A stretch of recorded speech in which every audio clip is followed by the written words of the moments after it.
맥주를 따르며 생긴 거품이 스르르 꺼져가는 것을 보고 있노라면 인생은 맥주 거품처럼 부질없는 것이라는 생각이 든다. 그러니까 즐겨야죠. 누군가 내 어깨를 툭 치며 이렇게 말할 것만 같은 금요일 오후 2시. 어느새 캔맥주를 하나 비웠고 기분이 맥주 한 캔만큼 좋아졌다. 우리 인생을 살만하게 만들어주고 매일매일의 피곤으로부터 위로해주는 건 사랑이나 헌신, 열망 같은 거창한 명제들이 아니라 어쩌면 맥주나 두부, 토요일 오후 같은 소소한 것들일지도 모른다.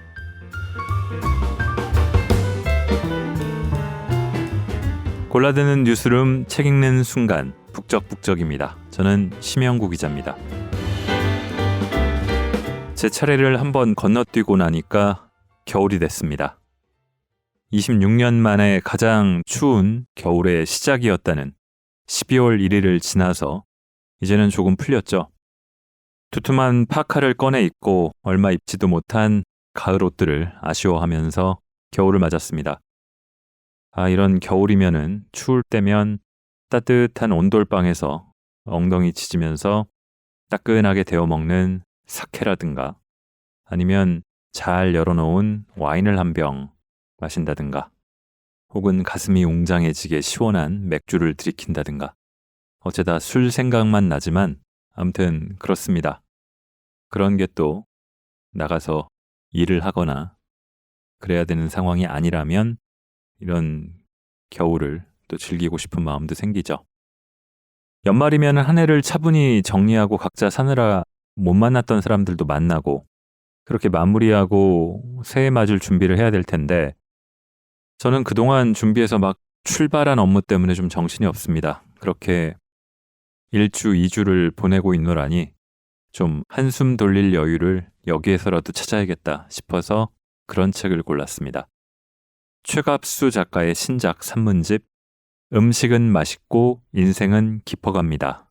입니다. 낭독을 허가해준 출판사 언론북에 감사드립니다.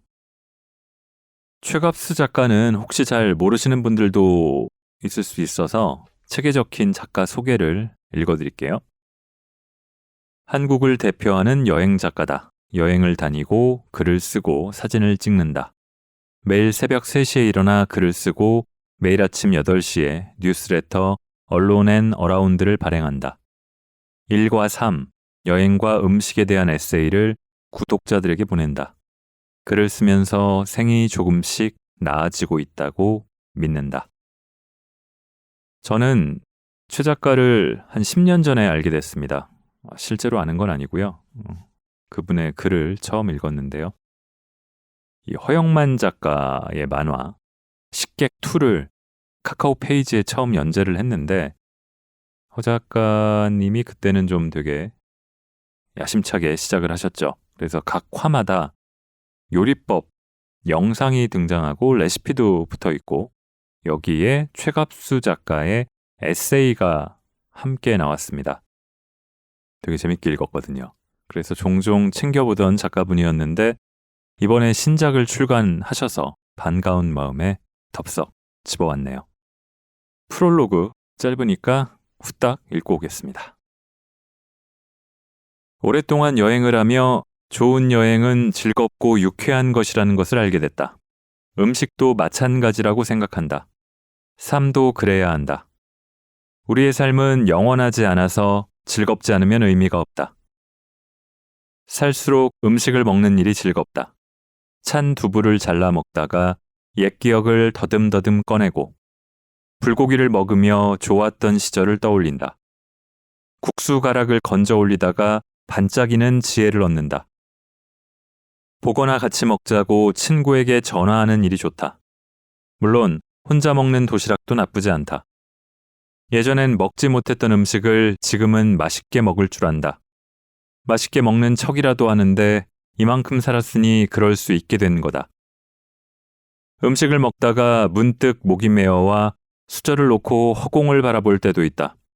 먼 하늘 끝에서 줄이 툭 하고 끊어지는 소리가 들릴 때가 있는데 그럴 때면 오래된 음악을 들으며 술을 마신다. 잔을 비우며 아직 남아있는 얼굴들을 떠올린다. 매운맛인데 단맛이 따라오고 단맛 속에 쓴맛이 들어있다. 짠맛은 홀로 먹을 때 좋다. 쓴맛이 나더라도 오래오래 씹으면 단맛이 나온다. 단맛에 길들여지면 몸을 망친다. 담백한데 깊고 깊으니 여유롭다. 여유로우면 너그러워진다.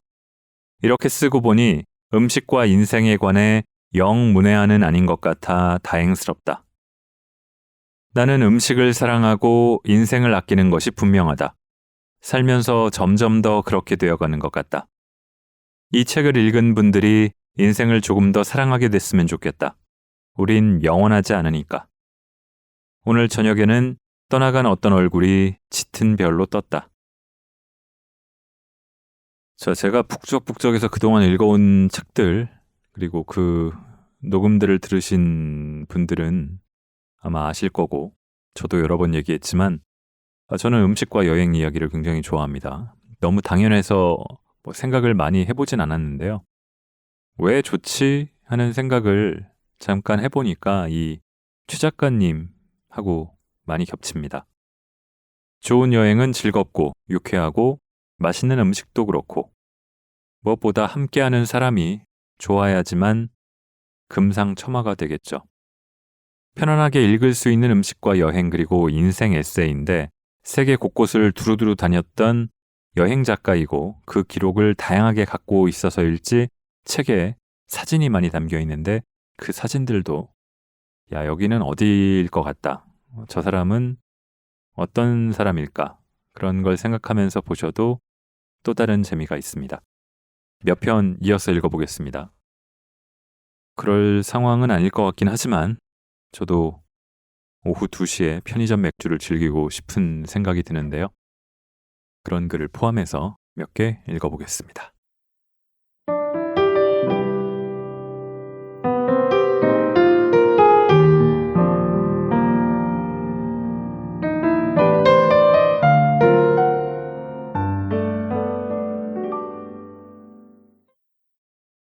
행복이라는 이름으로 남아있는 것들.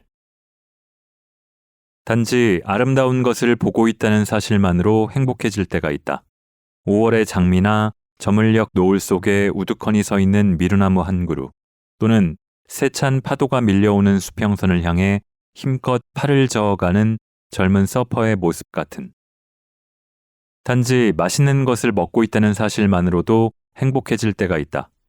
잘 뽑아낸 우동가락이 흘러내리지 않도록 조심스럽게 젓가락으로 집어 올릴 때처럼 육즙 가득한 스테이크를 나이프로 자를 때 혹은 버터향 가득한 크루아상을 한 입 가득 베어 물 때 불현듯 밀려오는 행복감.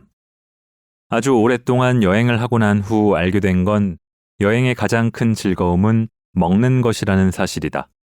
이 말에 이의를 달 사람은 별로 없을 듯 싶다. 우리는 멋진 스테이크를 먹기 위해 뉴욕에 가고 제대로 된 카우야를 먹기 위해 베이징에 간다. 파리의 미슐랭 스타 레스토랑에서 기꺼이 지갑을 연다. 누군가에겐 마추픽추라는 불가사의 앞에 서는 것보다 월드 베스트 레스토랑에 랭크된 센트럴의 테이스팅 코스를 맛보는 일이 페루 여행에서 더 우선이고 감동일 수도 있다. 언제부터인가 내게의 여행은 이국의 풍경을 접하는 것이 아니라 우리나라에서는 맛볼 수 없는 다른 음식을 맛보는 것이 됐다. 언제부터인가 내게의 여행은 먹는 게 반이었다. 아니, 전부일 때도 있었다. 내가 지나온 수많은 여행 가운데 가장 행복했던 여행을 꼽으라면 호주 태즈메이니아다. 캠퍼밴을 타고 2주 동안 여행했다. 오전에는 태즈메이니아 곳곳에 있는 국립공원을 찾아다니며 트레킹을 즐겼고 오후에는 와이너리를 돌아다니며 다양한 품종의 와인을 시음했다. 저녁이면 캠핑장 의자에 앉아 낮에 사온 와인을 마시며 망중한을 보냈다. 짙은 와인색으로 물들어가던 파이퍼스 강의 노을과 노을이 물러간 뒤 밤하늘 가득 돋아나던 별들. 그 수많은 별을 바라보며 나는 지구가 하나의 별이며 우리는 거대한 우주 속에서 살아가는 아주 작은 존재일 뿐이라는 걸 깨달을 수 있었다. 그리고 그 별들의 느린 회전을 지켜보며 우리가 생활에 지쳤거나 일에 지쳤거나 사람에 지쳤거나 혹은 자신에게 지쳤을 때, 우리가 세상과 불화할 때, 사랑하는 누군가와 헤어졌을 때, 어디론가 숨어버리고 싶을 때, 우리가 스스로를 위로하는 방법은 여행이라는 것을 확신했다. 아침에 창문을 열었을 때 눈앞에 펼쳐지는 낯선 풍경이, 낯선 이가 건네는 따뜻한 차 한 잔이 엉망진창인 우리 인생을 위로해 준다고 믿기로 했다. 우리 인생에서 먹고 마시는 일을 빼면 뭐가 남을까? 인생은 허무한 것이고 그 허무의 날들을 이겨내기 위해 우리는 사랑을 하고 여행을 떠난다. 고작 며칠 후면 길어야 1년 뒤면 새까맣게 잊어버릴 슬픔과 분노를 억지로 집어삼키고 잊어버리려고 애쓰느라 우리는 소중한 시간을 보내고 있는 것이 아닐까? 가만히 있어도 가는 것이 시간이다. 잡을 수 없는 것이 시간이다. 나는 시간을 가장 잘 사용하는 방법이 도서관에 가는 것과 여행을 가는 것이라고 믿고 있다. 그리고 여행을 가장 잘하는 방법은 맛있는 음식을 먹고 마시는 일이라고 생각한다. 돌이켜보니 인생 아무것도 없다. 열심히 일하고 악착같이 살았던 기억은 머릿속에 하나도 남아있지 않다. 먹고 놀고 사랑했던 기억만이 행복했던 시절이라는 이름으로 남아있을 뿐이다.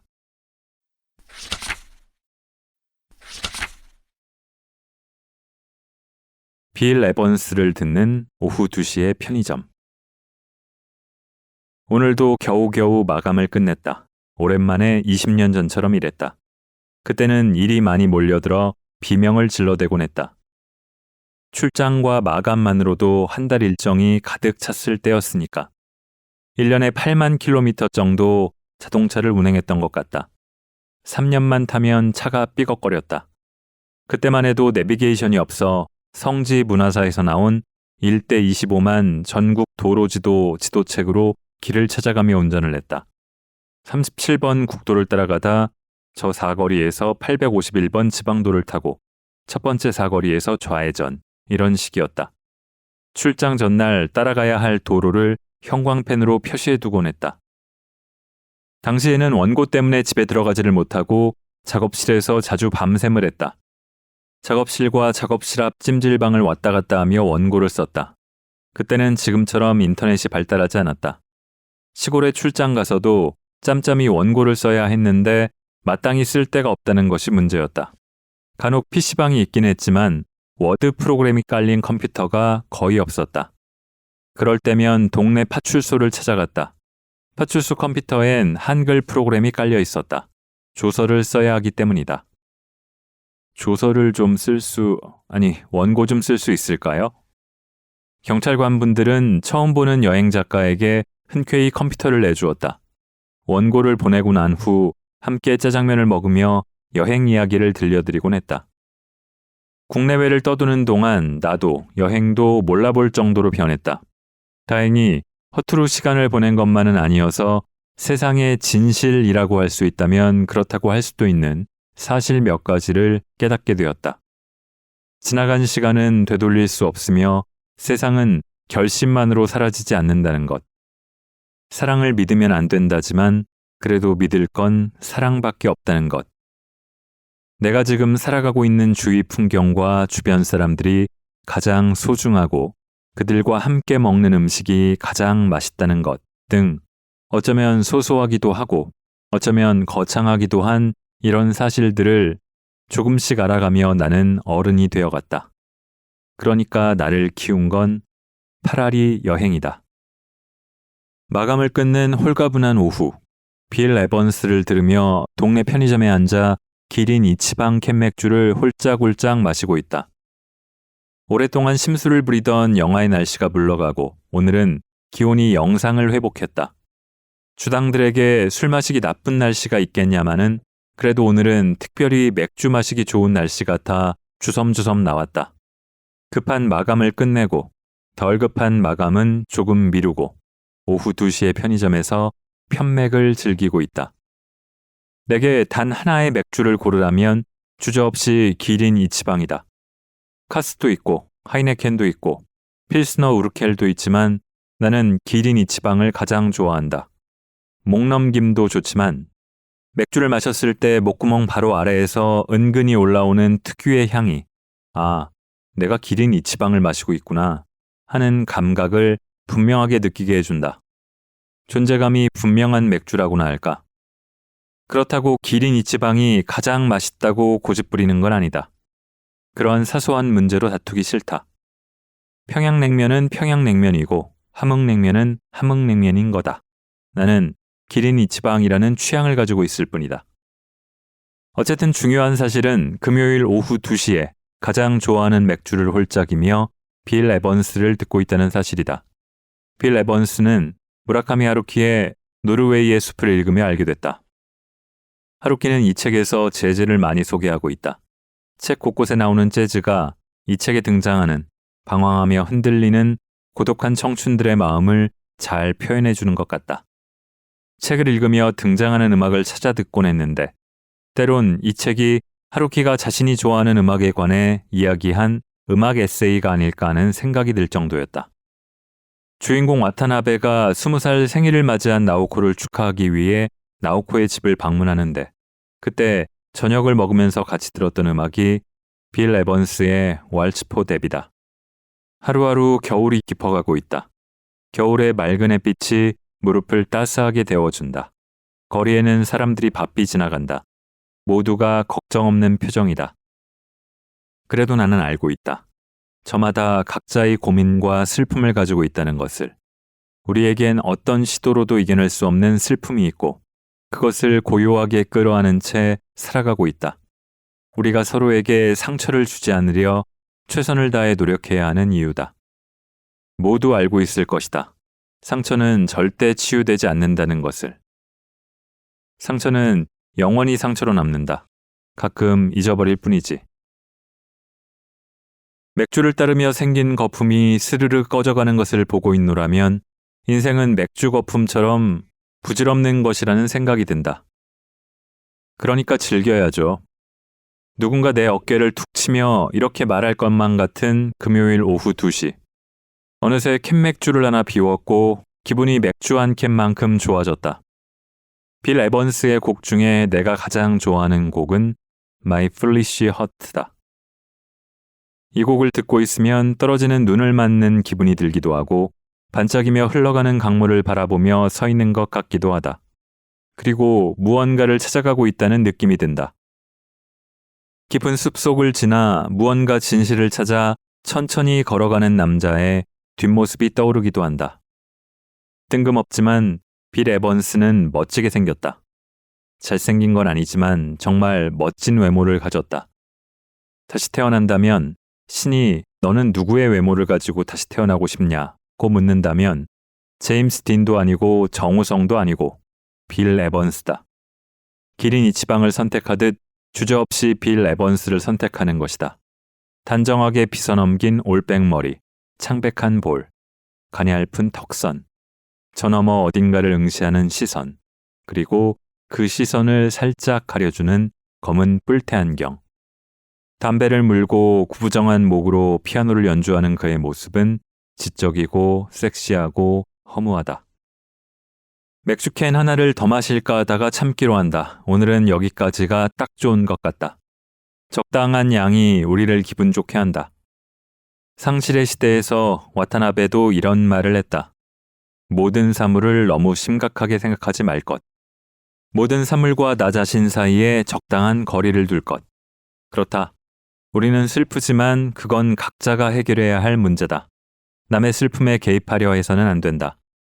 누군가에게 상처와 슬픔을 주지 않고 살기 위해서는 거리를 두는 것이 최선의 방법이다. 적당히 떨어져서 적당히 가까운 채로 서로의 안부를 물어보자. 다시 작업실로 향한다. 빌 에번스의 피아노는 어딘가를 향해 걸어가고 있다. 음악은 어디론가 갈 수 있다는 점에서 여행과 비슷하다. 우리를 위로해 주는 건 어떨 땐 사랑보다는 음악, 어떨 땐 사랑보다 맥주다.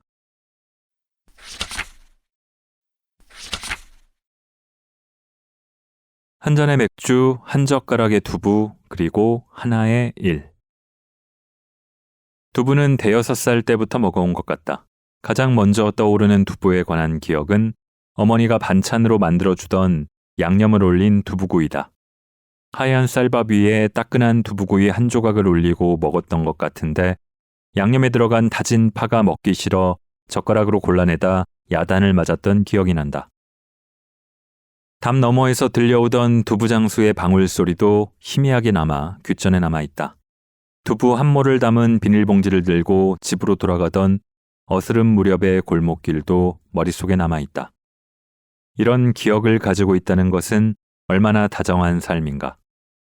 그 이후 지금까지 두부를 45년 가까이 먹어왔지만 네모 반듯한 이 음식은 매일 먹어도 질리지 않는다. 신기한 일이다. 별다른 맛이 있는 것은 아니지만 또 남다른 맛이 있는 것이 두부다.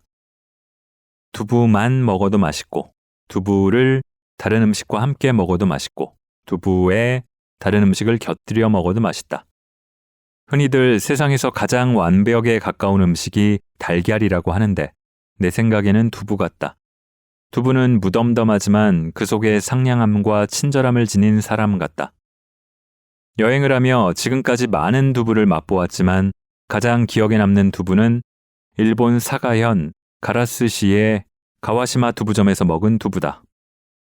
이 집은 에도 시대부터 지금까지 약 220년 동안 두부를 만들고 있다.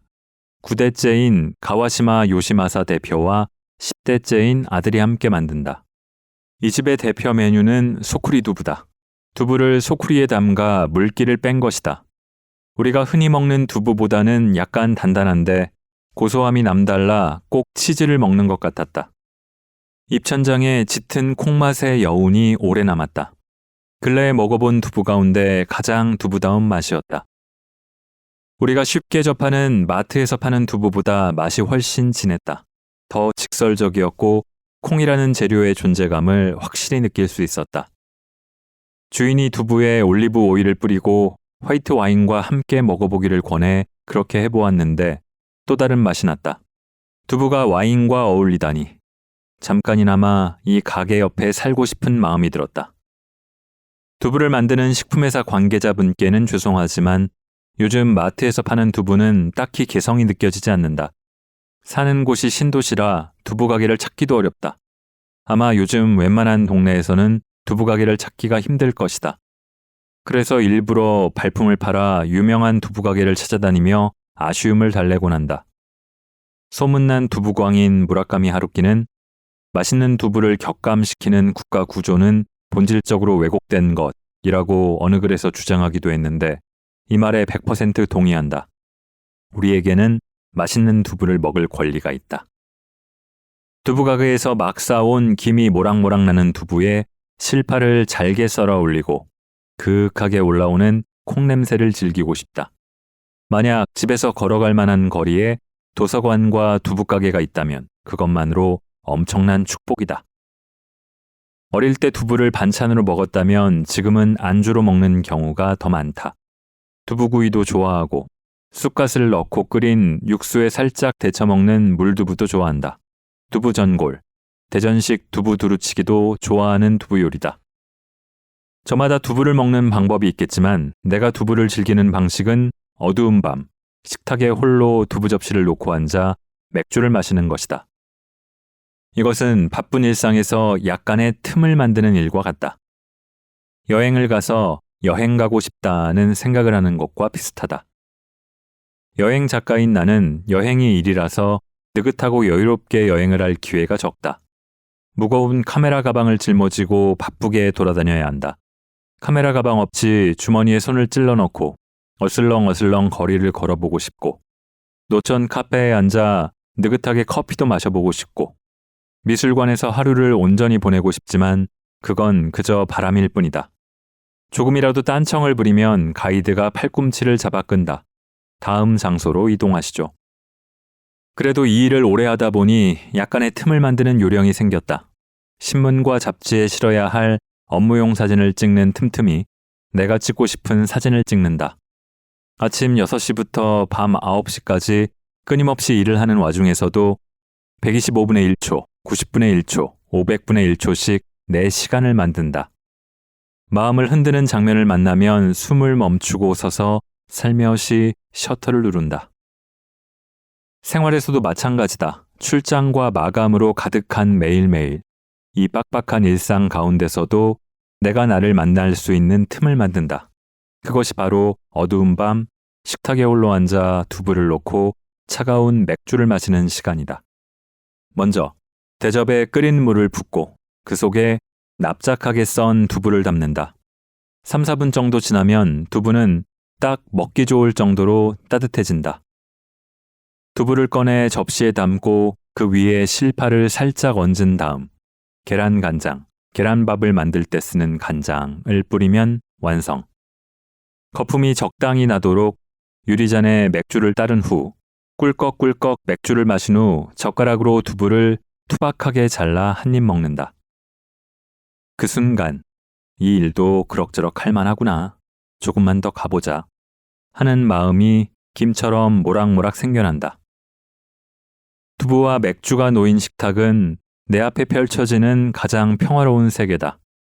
적어도 두부를 놓고 맥주를 마시고 있는 동안에는 나쁜 일이 일어나지 않을 것 같다.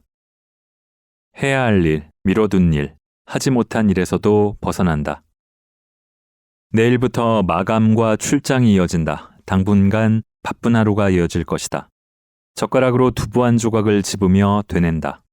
일이 많을 땐 하나씩 하나씩. 한 잔의 맥주, 한 젓가락의 두부, 그리고 하나의 일. 인생은 차근차근 굴러간다. 우리 인생을 살만하게 만들어주고 매일매일의 피곤으로부터 우리를 위로해주는 건 사랑이나 헌신, 열망 같은 거창한 명제들이 아니라 어쩌면 맥주나 두부, 토요일 오후 같은 소소한 것들일지도 모른다.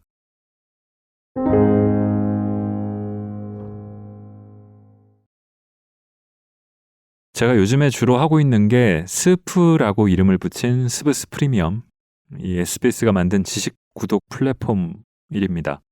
이름의 유사성을 빌려와서 수프를 연상케 하는 여러 프로모션과 마케팅도 하고 있는데 이를테면 문구가 이래요. 지식 인싸들의 프리미엄 지식 레시피, 뉴스의 지식을 담다 떠먹여 드립니다. 뭐 이런 것들입니다. 이 책을 읽다가 이전 같으면 안 그랬을 텐데 수프에 대한 글이 요즘 상황이 그래서 그런지 유독 꽂히더라고요. 수프는 사라지지 않으면 좋겠다. 따뜻한 스웨터 같은 감촉을, 온기를 영원히 좋아하고 즐겼으면 좋겠다. 그런 문장들이 그랬습니다. 그럴 수 있게 고급스러우면서도 영혼까지 감싸주는 온기가 담긴 그런 스프로 잘 만들어야 가능하겠지만 그런 마음을 담아서 마지막으로 읽어보겠습니다. 이번 주 북적북적 여기서 마감하고요. 고단한 인생이라지만 즐겁게 살아야겠죠. 음식과 여행은 인생을 즐겁게 만드는 요긴한 것들이라고 저는 어느 정도는 확신하고 있습니다. 들으시는 분들도 그러셨으면 좋겠습니다.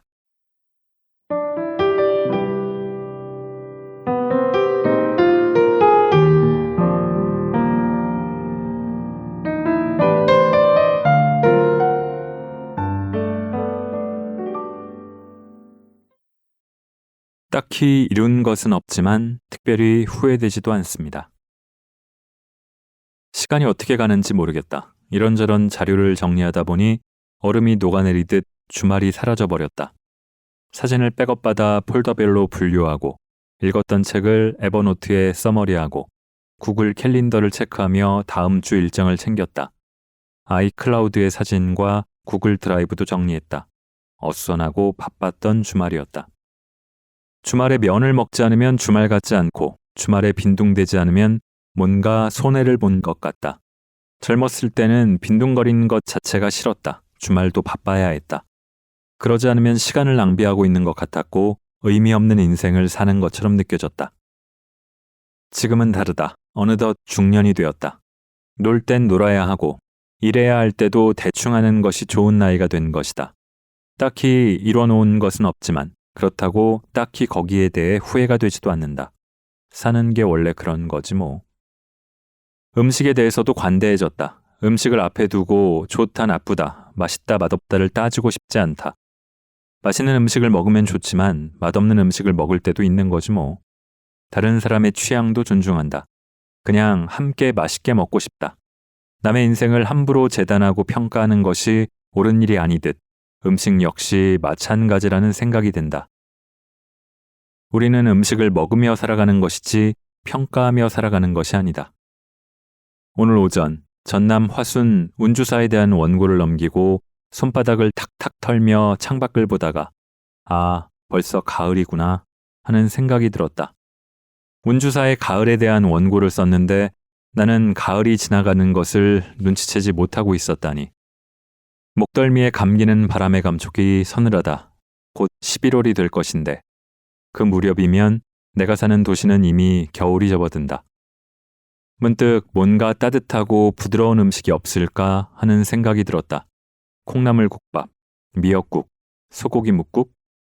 미역국에 살짝 마음이 흔들렸지만 오늘 같은 날씨에 어울리지 않는다. 뭘 먹을까 고민하다가 머릿속에 떠오르는 음식은 예상외로 수프다. 은은하면서도 향긋하고 고소한 버터향이 은근히 올라오는 수프 한 접시. 병아리색의 따뜻한 수프 한 숟가락을 입에 떠넣으면 이 가을날이 행복할 것 같다. 여기는 서울 응암동에 자리한 옛날식 돈가스 집이다. 전형적인 한국식 돈가스를 낸다. 돈가스라는 음식은 참 희한하다. 유럽에서 시작해 일본을 거쳐 한국으로 들어와 이제는 한식이 되었다. 짜장면처럼 말이다. 송아지 갈비살 또는 엉덩이살을 두드려 튀긴 오스트리아의 슈니첼이 커틀릿으로 일본으로 전해져 일본화됐고 이 음식이 다시 한국으로 건너와 돈가스가 됐다. 일본화되는 과정이 재미있다. 포크와 나이프 대신 젓가락으로 집을 수 있도록 적당한 크기로 썰어져 접시에 담겼고 그레이비풍 소스 대신 간장 소스가 뿌려졌다. 옆에는 일본인이 좋아하는 양배추를 채 썰어 곁들였다. 이것이 일제강점기를 거치며 경양식이라는 이름으로 한국으로 건너왔다. 돈가스집을 돈가스집이라고 하면 맛이 없다. 경양식집이라고 해야 더 맛이 나는 것 같다. 경양식은 이름 그대로 가벼운 양식이다. 피가 묻어나는 스테이크를 써는 것이 아니라 기름에 튀겨나온 빵가루 묻힌 돈가스를 먹는 집인 것이다. 이런저런 생각을 하는 동안 수프가 나왔다. 깍두기와 피클도 함께 나왔다. 돈가스도 돈가스지만 나는 수프가 나오는 이 순간이 너무 좋다. 히레가스를 파는 일본 돈가스집에서는 이 수프를 맛볼 수가 없다. 한국식 돈가스를 파는 경양식 집에서만 사기 그릇에 담겨져 나오는 수프를 맛볼 수 있다. 코를 가까이 대고 냄새를 먼저 맡는다. 부드러운 버터향이 코 속으로 스민다. 전형적인 한국식 수프다. 해외 취재 여행을 하며 레스토랑에서 수프를 많이 먹었지만 그래도 나는 이 한국식 수프가 너무 맛있다. 수프 냄새를 맡고 있으면 목까지 오는 따뜻한 스웨터를 입고 난로 옆에 앉아 있는 것만 같다. 된장국 냄새를 맡을 때와는 또 다른 느낌이다. 한 숟가락 떠서 맛을 본다. 혀를 부드럽게 감싸며 입안 전체로 퍼지는 수프의 질감. 어릴 때는 이 수프 맛이 너무나 좋았다. 수프를 먹고 있노라면 다정하고 평온한 세계에 와 있는 듯한 기분이 들었다. 처음 경양식집에 갔던 때를 생생하게 기억한다. 아마도 초등학교 1학년 때였을 것이다. 아버지 친구분이 하시던 집이었는데 홀에는 고풍스러운 원목 식탁과 의자가 놓여 있었다. 식탁 위에는 두꺼운 유리가 깔려 있었고 레이스로 장식한 새하얀 테이블 매트가 놓여 있었는데 그 위에는 하얀 냅킨으로 꽁꽁 싸맨 포크와 나이프가 얌전하게 올려져 있었다. 독수리표 또는 인켈 오디오의 스피커에서는 아마도 아드린느를 위한 발라드가 흘러나오고 있었겠지. 지금 그 가게의 이름은 잊어버렸다. 아버지 친구분은 사업을 하다 망하고 경양식집을 차렸는데 아주머니가 주로 가게를 운영하시고 아저씨는 아버지와 함께 매일 낚시를 하러 다녔다. 결국 그 경양식집도 접고 나중에는 스포츠용품인 아식스 대리점을 했다. 그래서 나는 그분을 아식스 아저씨라고 불렀다. 아식스 아저씨는 언제나 색이 옅게 들어간 선글라스에 새하얀 아식스 추리닝을 아래 위 한 벌로 갇혀 입고 다니셨다. 게다가 그 추리닝은 주름이 칼같이 잡혀 있었다. 왜 추리닝에 주름을 잡았을까? 그런데 그때는 그 모습이 얼마나 멋있어 보이던지. 아무튼 그 경양식 집에는 돈가스와 비유가스, 함박 스테이크 있었다. 하얀 접시 위에는 빵가루를 입혀 바삭하게 튀긴 고기가 올라가 있었고 그 위에는 달짝지근하면서도 진득한 소스가 뿌려져 있었다. 옆으로는 마카로니 샐러드와 채 썬 양배추 샐러드, 단무지가 놓여 있었다. 그리고 빵으로 할래, 밥으로 할래. 어린 나이에는 당연히 빵이었다. 빵으로 주세요. 그런데 접시 위에는 항상 빵과 밥이 같이 담겨 나왔다. 둘 다 먹어. 거기서 스프라는 음식을 처음 먹었다. 세상에 이런 음식이 있다니. 밥상에 오르던 액체라고는 시래기국과 된장국, 미역국, 숭늉만 알던 내게 수프는 딴 세상 음식이었다. 주말 명화극장에서 촛불이 은은하게 켜진 식탁에서 금발의 아이들이 먹던 그 음식이었다. 아식스 아저씨가 물에 가루를 풀어 만들었는지 육수를 내고 버터를 넣어 직접 만들었는지는 모르겠다. 수프 한 숟가락을 떠먹고 빵을 조금 떼어서 먹고 밥 한 숟가락을 먹고 수프 한 숟가락을 먹었다. 그리고 깍두기 하나를 집어 먹었다. 수프가 줄어드는 것이 아까웠다. 조금씩 아껴 먹으며 돈가스가 나올 때까지 기다렸다. 그리고 돈가스가 나오면 돈가스를 정성스럽게 썰어 수프에 찍어 먹었다. 돈가스를 먹은 다음에는 밥 한 숟가락을 떠서 수프에 살짝 찍어 먹었다. 돈가스가 나오기 전 수프를 다 먹어야 한다는 룰이 있다는 것을, 비후가스의 비후가 비프라는 것을, 함박 스테이크 햄버거 스테이크라는 것을 중학교에 가서야 알았다. 초등학교에 다니는 동안 경양식집에서 돈가스를 먹은 게 통틀어 서너 번이나 될까? 시내에 있는 중학교에 진학해서야 시내 사는 친구들은 이걸 매주 먹고 살았다는 걸 알고서 분노에 차 입술을 부르르 떨었다. 요즘은 돈가스가 나오기 전 수프를 다 먹는다. 어른이니까. 수프 한 그릇, 접시가 아니다.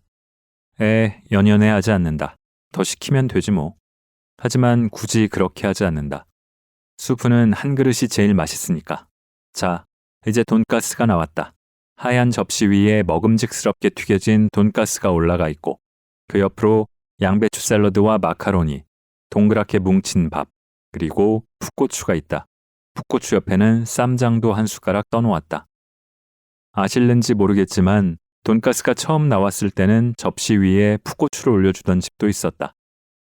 아식스 아저씨의 라이벌 경양식집이 있었는데 거기도 풋고추를 담아줬다. 아식스 아저씨의 경양식집도 처음엔 풋고추를 돈가스 옆에 담아냈지만 아식스 아저씨가 청양고추를 먹고 너무나 매운 나머지 기절까지 해서 응급실에 실려간 이후 풋고추를 내지 않는다고 들었다. 아버지한테 들었으니 이건 엄연한 사실이다. 포크로 돈가스를 누르고 나이프로 가장자리를 자른다. 가장자리에는 소스가 덜 묻었다.